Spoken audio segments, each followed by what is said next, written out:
The vast scope of the fabulous art collection of the Hermitage Museum, housed in these former palaces of the Tsars, is also a monument to Russian appreciation of world culture. As early as the 18th century, Russia joined in a rediscovery of the civilization of ancient Egypt, and Catherine the Great acquired the first Egyptian relics for the palace she called her Hermitage. In modern times, Russia's collection of Egyptian art has grown to nearly 10,000 pieces. Some are as old as 4000 BC, from the very dawn of human civilization, when the first communities of the Nile drew together and eventually built one of the greatest empires of the ancient world.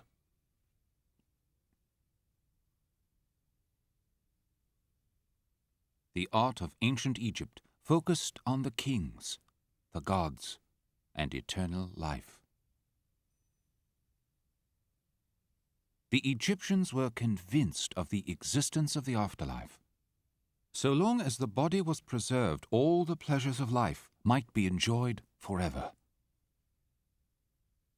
And so they went to elaborate lengths to safeguard and mummify the body.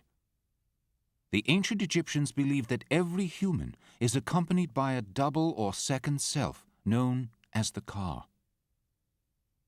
After death, the Ka lives on.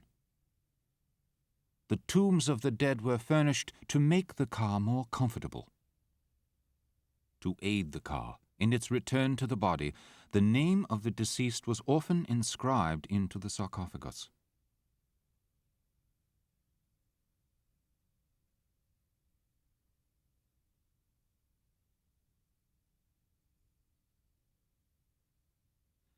The pyramid tombs originated in the temples of the town of Heliopolis, not far from the famous pyramids of Giza. Heliopolis was the home of the cult of Re, the sun god, the creator.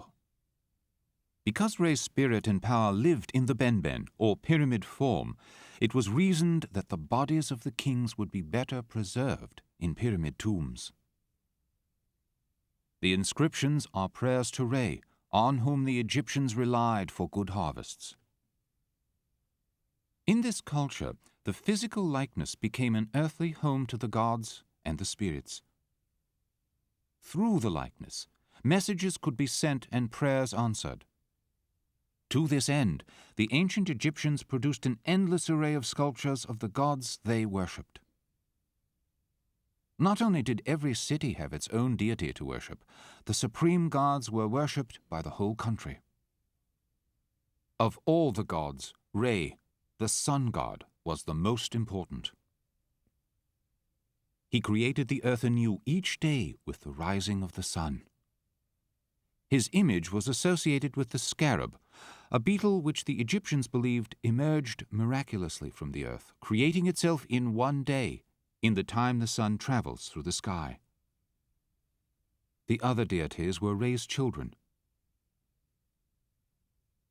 Sekhmet, the goddess of war, also caused and cured epidemics.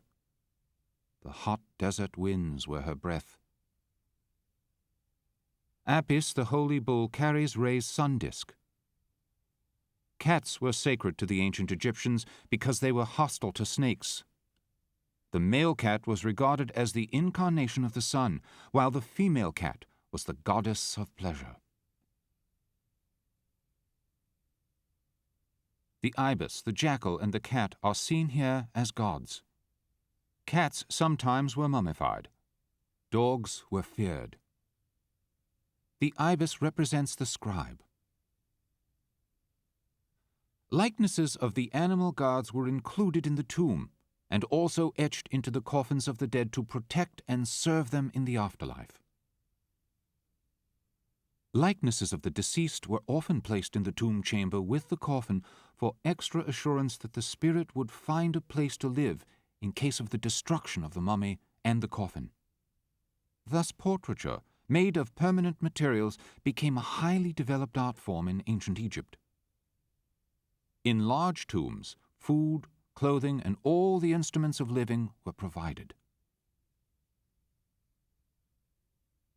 The dead had to be equipped so they would lack nothing in the afterlife that they had enjoyed on earth.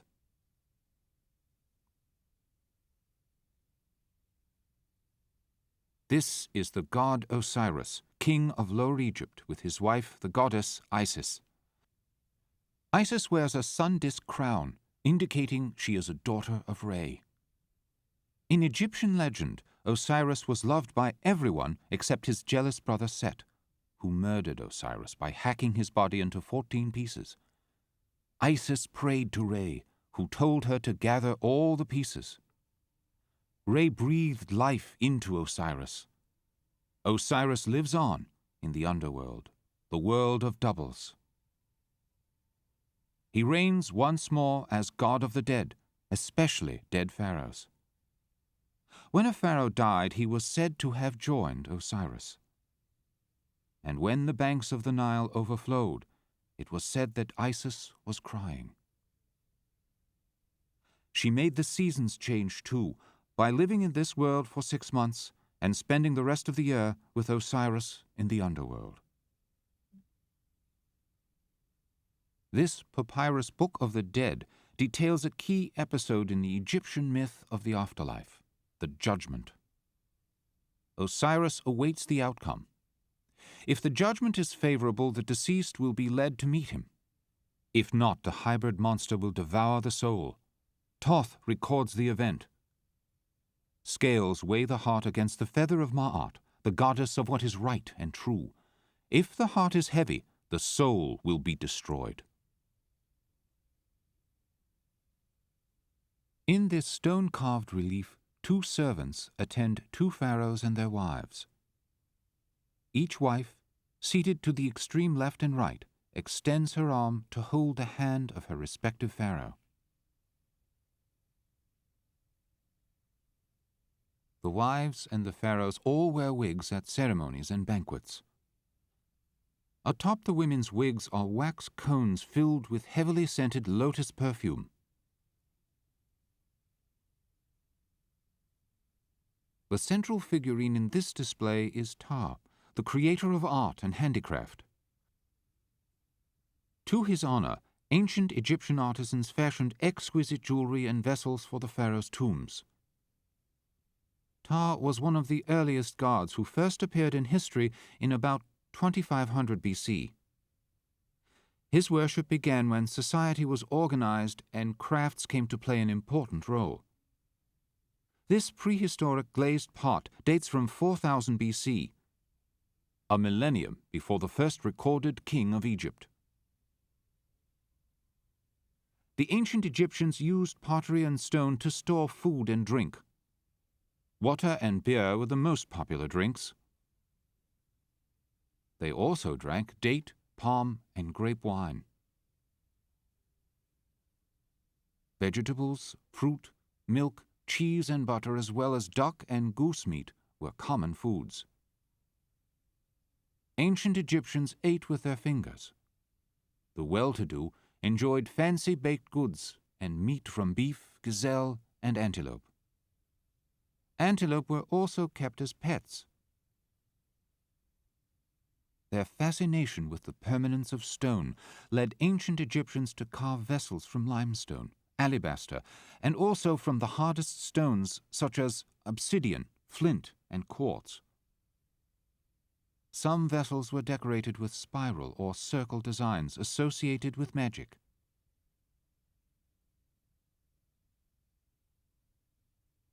Some of these objects may have come from tombs, left as the household articles the dead would need in their afterlife.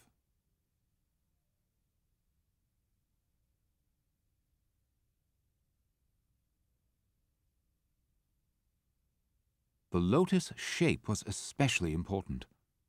It was the first flower to emerge from the Nile as the floodwaters receded. It symbolized the beginning of the growing season. Egyptian art, like the art of all cultures, evolved with the centuries. And in about 1550 BC, Egypt came under the rule of a new group of kings who came from Syria and Mesopotamia. It was called the New Kingdom. This limestone statue depicts Ma'ani-Amun, the scribe of the pharaoh Amenhotep II. His head is clearly defined, but his body and arms are only suggested. This was a convenient form because the large flat surfaces could be filled with hieroglyphics praising the subject. Here, the scribe wears a wig and false beard usually worn only by the pharaohs. The hot Egyptian climate dictated that men's heads and faces be clean-shaven. Beards and wigs were used only at formal ceremonies. From this geometry of shape comes the monumentality of the art of ancient Egypt. This is a sarcophagus, the final resting place for an ancient Egyptian. After mummification, the corpses were wrapped in linen and placed in the sarcophagus or casket for protection. The monumental weight of these caskets was intended to protect the body and soul. The ka, or double spirit, remained near the body, and it could eat, drink, and enjoy the odor of incense. The ba, or soul, would live on too, but could leave the tomb. In their own way, these animals from 4000 BC are just as monumental as the stone sarcophagi. Precise details convey only the most essential features. The Egyptian hieroglyphic writing system was a combination of symbols and pictures. The term hieroglyph means stone-carved sacred characters. Hieroglyphics were invented in about 3000 BC.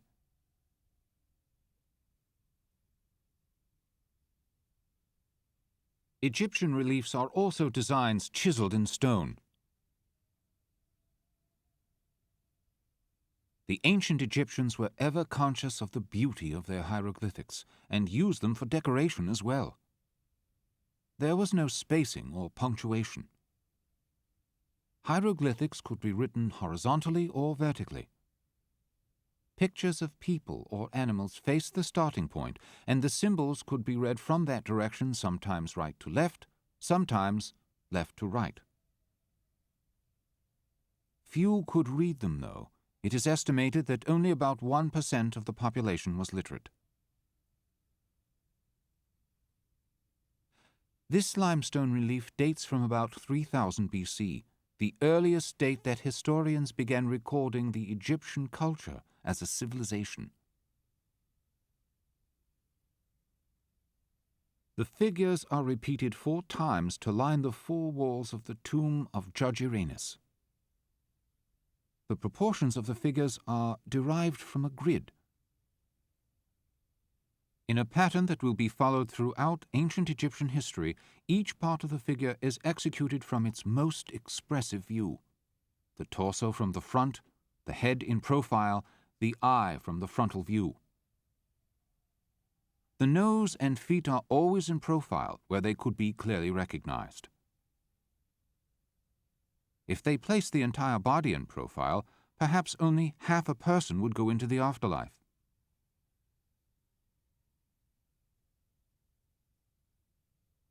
So they clearly depicted shoulders, arms, and legs. The rulers of the 12th dynasty of about 1900 BC began to worship the deity Ammon.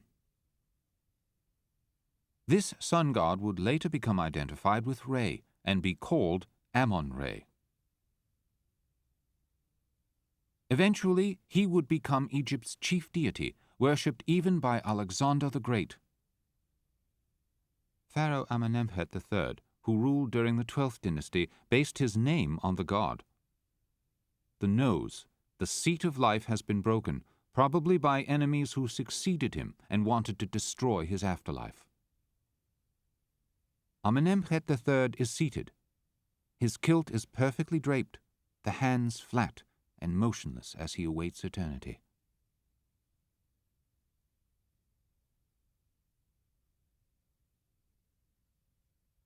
Double portraits of husbands and wives were common in ancient Egypt.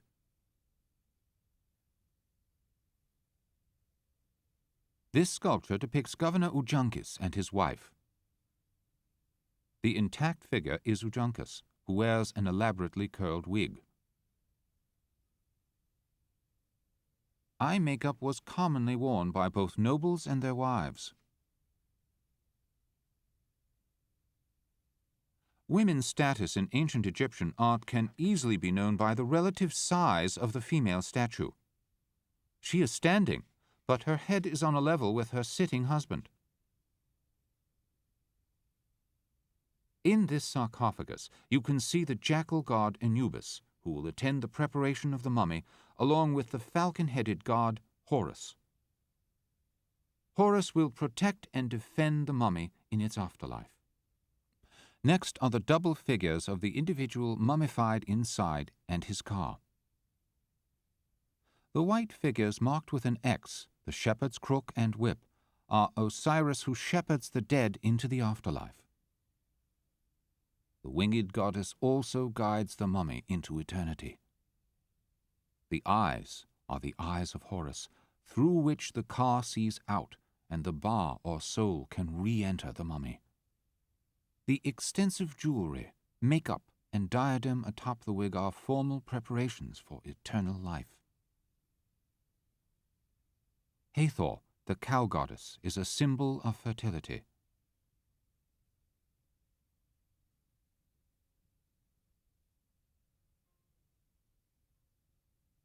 As far as we know, servants were not buried in the tomb with their master or mistress.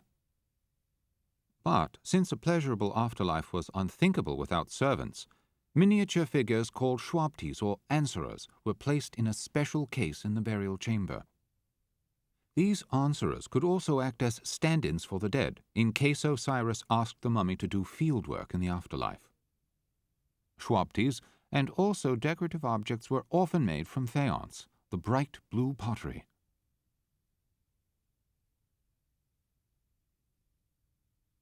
Amulets of lotus flowers, ibex heads, and the scarab were thought to usher the body into immortality. This perfect faience urn was made from powdered quartz, heated until it fused into a compact mass, then coated with glass. Ancient Egyptians loved bright colors so much that they even included paint sticks like these in their tombs. Blue and turquoise colors were obtained by the addition of copper.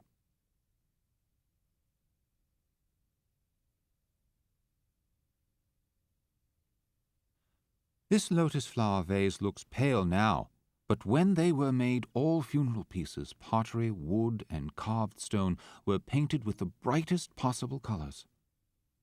Egyptian artists used every color in the spectrum. By the time of the Middle Kingdom, which began about 2000 BC, tomb decoration focused on scenes of everyday life, work, games, and public ceremonies painted in bright, cheerful colors. Painting on plaster walls of tombs was quicker and easier than carving. The upper class had expanded and belief in the pharaoh's divinity was waning. Many sought the afterlife. Every noble, princess, manager, tax collector, overseer, and foreman wanted a beautiful tomb. Egyptian painters wielded their brushes with great dexterity and were unrivaled in their artistic accomplishments in the ancient world. As they intended, their paintings achieve an amazing level of permanence, enduring thousands of years because the pigments were minerals: carbon for black, ochre or iron ore for brown, yellow, and red, powdered malachite for green, and chalk or gypsum for white.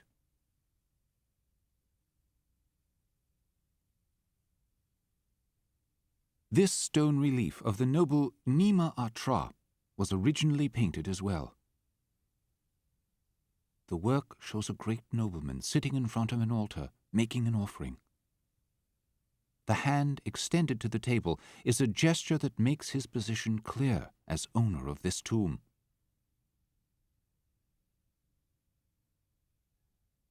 Because of convention, the sculptor uses no spatial relationships to indicate depth.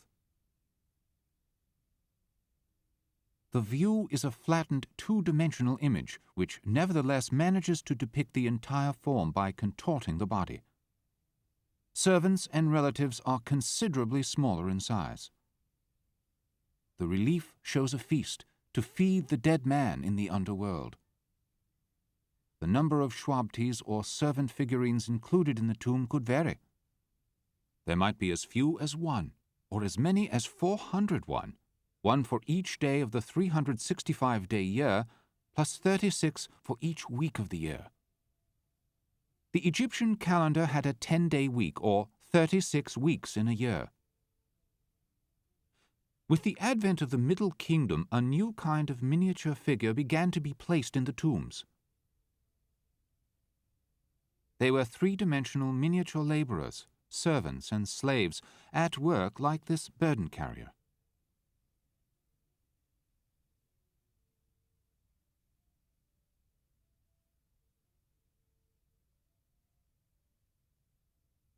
Here is an overseer.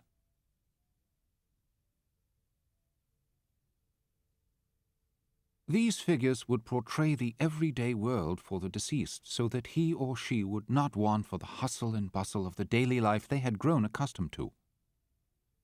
Here we see a weaver. All the figures display the obligatory conventional pose appropriate to his or her work. All are made in doubles, one for the mummy and one for the car. Some tombs reveal incredibly elaborate assemblies of items that might be needed, such as furniture, tools, boats, and for the child's tomb, toys and games.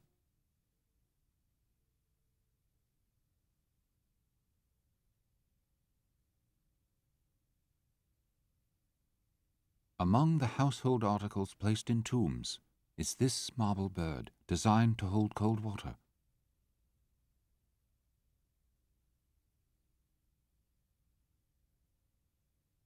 This pattern box was designed for various small items, perhaps jewelry.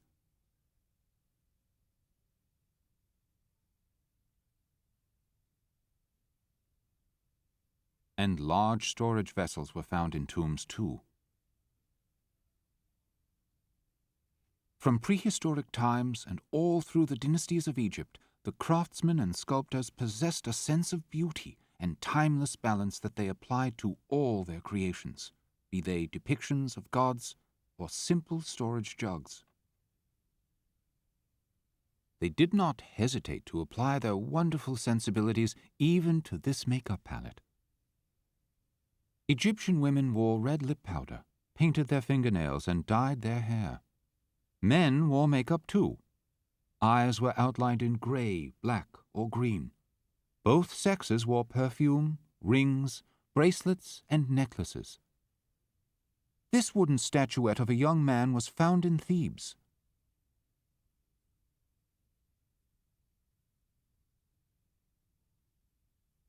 This painted relief represents the worship of Anubis, who guarded the mummy from the evil forces in the night. Ipi, a courtier to Pharaoh Tutankhamun, raises his hands in praise to the fearsome god Anubis, who could destroy the afterlife, but chose to guard it instead.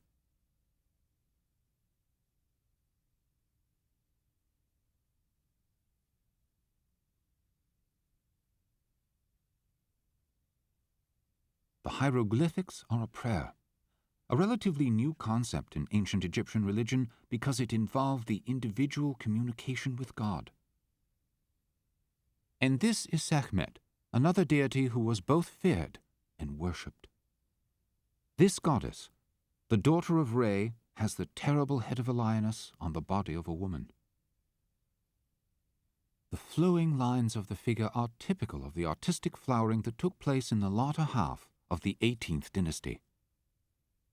She holds an ankh, the hieroglyphic for the symbol of life. This dreadful goddess of war and of the scorching sun was thought to destroy land and crops with her fire.